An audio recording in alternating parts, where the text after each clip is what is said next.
Hey, if your TCL Google TV suddenly flashes HDMI no signal, or just gives you a black screen when you switch inputs, don't freak out. This is actually super common.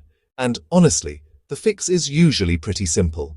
Before you call a technician or start thinking about a new TV, let's try a few quick fixes that have saved tons of TCL owners from a headache.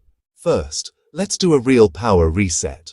Don't just turn it off with your remote. Go to the back of your TV, unplug it from the wall, and while it's unplugged, hold down the physical power button on the TV for about 15 seconds. This helps drain any leftover power inside.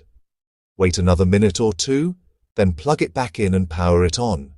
Sometimes, that's all it takes for the HDMI to come back to life. Still no signal?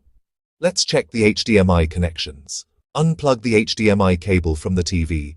Give the port a little press to make sure nothing's loose, then plug the cable back in, firmly. If your TV's got more than one HDMI port, try a different one.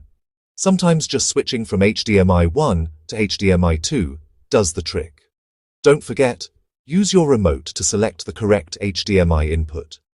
Make sure you're actually on the port your device is plugged into. If you're still getting nothing, swap out the HDMI cable. Even if it looks fine, cables can go bad inside. Testing with a different cable solves the problem for a lot of people. And here's a cool tip.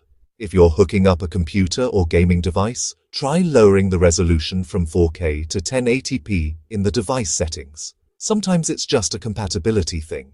One more thing.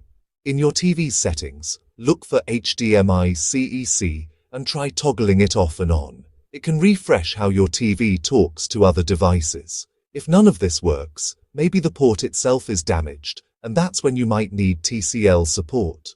But most of the time, one of these fixes gets your HDMI working again. Give these a shot, and if something works, drop it in the comments to help someone else out.